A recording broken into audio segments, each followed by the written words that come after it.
અચ્છા, ધોરણ 10 ઇંગ્લિશ વર્ષ 18-19. હા,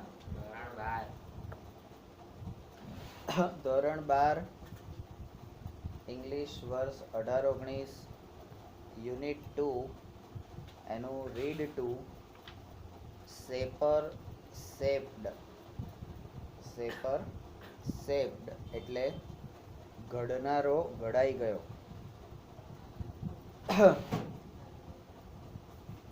શબ્દો પરથી એવું સમજી શકાય કે જે બીજાના ઘડતરની પ્રક્રિયા કરતા હોય એવા લોકો એ પોતે જ્યારે ઘડાઈ જાય, કારણ કે તમને ઘડતા ઘડતા એના પોતાનામાં પણ ઘણા બધા ફેરફાર એના પોતાનામાં પણ કરવા પડે તો જે તમારા પ્રમાણે તમને ઘડી શકે ને, બરાબર. એટલે ઘડનારો ઘડાઈ ગયો એવી આ કાવ્ય છે. અને હરીન્દ્રનાથ ચટ્ટોપાધ્યાય આના કવિ છે. તો કવિ શ્રી હરીન્દ્રનાથ ચટ્ટોપાધ્યાયની કવિતા સેપર સેપ ઘડનારો ઘડાઈ ગયો એ આપણે શરૂ કરીએ છીએ. In days gone by, I used to be a potter who would fill his fingers, mold the yielding clay to pattern on his wheels. અહીંયા પોટર એટલે કુંભારની વાત કરેલી છે. ઘડો બનાવવા વાળો.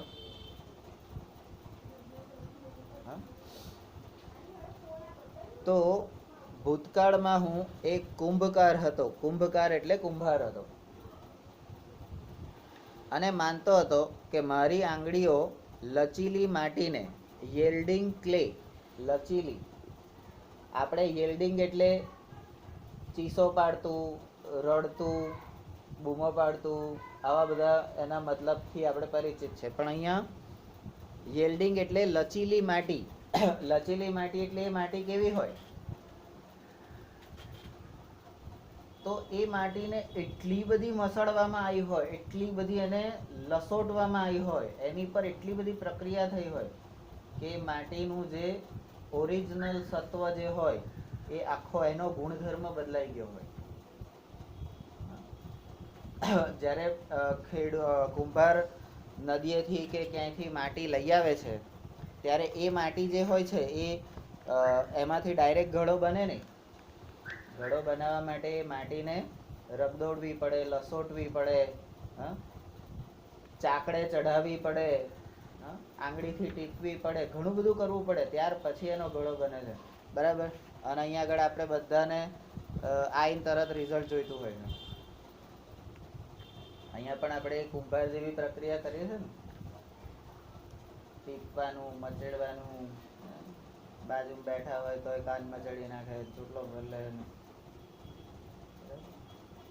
થતું ને એવું બધું. એટલે તો અત્યારે આગળ બેઠા ખબર છે, નજીક બેસવું પડશે. તો આંગળીથી લચીલી માટીને ચાકડા પર જુદા જુદા ઘાટ આપી શકે એવું હું ભૂતકાળમાં કરતો હતો, એમ કે. તો અહીંયા 1 number, 2 number. But now, through wisdom lately won, that pride has died away. બરાબર. પરંતુ હવે પાછળથી પ્રાપ્ત થયા ડાપણથી, એટલે કે જેમ જેમ માણસ મોટો થતો જાય એમાં ડાપણ આવવું જોઈએ. એટલે કે ને 20 વાન ને 16 સાન ને 20 વાન, બરાબર. જો એ ના આવે, એનામાં ઉંમર પ્રમાણે એનામાં બુદ્ધિ ના આવે, બરાબર, તો એ ના ચાલે. પણ અહીંયા આગળ હવે પહેલા મને મારી જાત ઉપર ગર્વ થતો હતો, હું આમ કરી શકું છું, બરાબર. પણ હવે જેમ જેમ ડાપણ આવ્યું એ ડાપણથી મારો એક ગર્વ જે હતો, હું જે ગર્વ લેતો હતો હું આમ કરું છું, એ ગર્વ ઉતરી ગયો, એમ, બરાબર.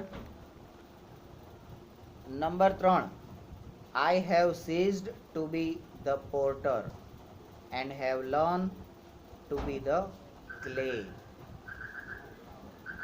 હું હવે ઘડવૈયો મટી ગયો અને માટી બનાવવાનું શીખી લીધું છે. બરાબર. કારણ કે ઘડો બનાવતા પહેલા માટીને બનાવવાની છે. બરાબર. એ માટીને તમારે એવી તૈયાર કરવાની છે કે એને જે ઘાટ આપવો હશે એ આપી શકો તમે. એટલે માટી બનાવતા શીખી જાઓ. આપણે જ્યારે કોઈ કામ કરીએ છીએ, કોઈ કામની શરૂઆત કરીએ છીએ, નોકરીમાં કે કંઈ પણ કામ કરીએ છીએ, ધારો કે આ લોકો સોની છે તો સોનીનું કોઈ ઘરેણાની ડિઝાઇન બનાવે અથવા તો કોઈ વીંટી, કે સૌથી પહેલા સોની લોકો કંઈક બનાવે તો એ સૌથી પહેલી વસ્તુ શું બનાવે તો વીંટી બનાવે. એને શીખવાડે જેવું, વીંટી બનાવતા પહેલા શીખવાડે. બરાબર. હવે સૌથી પહેલી વીંટી બનાવી હોય એટલે એને ડાયરેક્ટ સોના પર કામ કર્યું હોય. એ સોનાને કેવી રીતે તપાયું હશે, કેવી રીતે એની અંદર પેલું તાંબુ ભેળવ્યું હશે કે જસત ભેળવ્યું હશે, નિકલ ભેળવ્યું હશે, એ બધી એને ખબર ના હોય. હા, પણ એને ડાયરેક્ટ એ સોનાના પતરા કે સોનાની ઉપર એને ડિઝાઇન કરી અને એમ્બોસ કરીને કે પ્રેશર આપીને કે કોતરણીથી કાર્વિંગ કરીને એને વીંટી બનાવી. એક વીંટી બનાવે ને એટલે એને આમ જરી વેમ ચડી જાય, આપણને તો આવડી ગયું. બીજી ડિઝાઇન આવે ત્યારે ફે પડી જાય. ચલો બીજી ડિઝાઇનો બધી બનાવતા આવડી ગયું. વીંટીની જગ્યાએ હવે બંગડીઓ બનાવતા આવડી ગયું, મંગળસૂત્ર આવડી ગયું, બધું આવડી ગયું. પણ એ જે વીંટી, મંગળસૂત્ર, બંગડી, ચેન, લકી, આ બધું જે તમે બનાવો છો એ જેમાંથી બને છે એ ધાતુ એટલે સોનું. એ સોનું કેવી રીતે બનાવવાનું કે જેનો ઘાટ ઘડી શકાય છે, જેનો ઘાટ ઘડી શકાય, જેને તમે આ રીતે બનાવી શકો છો, એ સોનું કેવી રીતે ઘડવાનું એ હવે ઘડતા શીખી ગયો.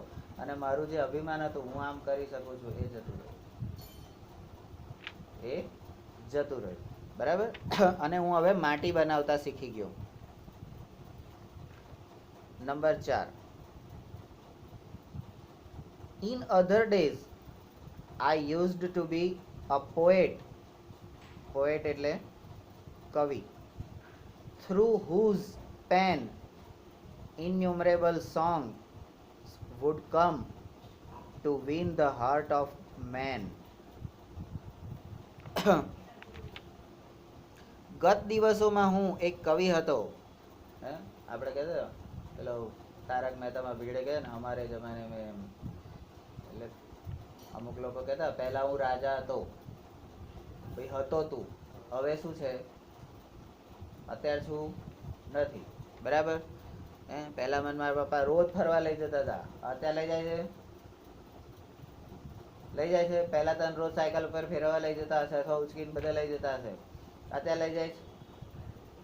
કોઈ દાડો એમ કહે છે કે હેડ આપણે 2 જણા ચાલવા જઈએ, કે આપણે 2 જણા વાતો કરીએ, કંઈક તું ઘરમાં મોટો છું તો ચલ ઘરની કંઈક વાત કરીએ, ઘરના કંઈક પ્રશ્નની ચિંતા કરીએ. આવું કશું થાય છે તારી જોડે? થવું જોઈએ. હવે આપણી એજ છે કે હવે એ વસ્તુ થવી જોઈએ અને આપણે એમાં ભાગ લેવાનો છે. આપણે આપણો ઓપિનિયન આપવાનો છે. માનવાનું છે એમનું, પણ આપણો ઓપિનિયન પણ આપવાનો. તો ગત દિવસોમાં હું એક કવિ હતો અને જેની કલમથી અસંખ્ય કાવ્યો એટલે કે ગીતો ઉતરતા રહેતા અને જેમનાથી માનવોના દિલ જીતી લેવાતા.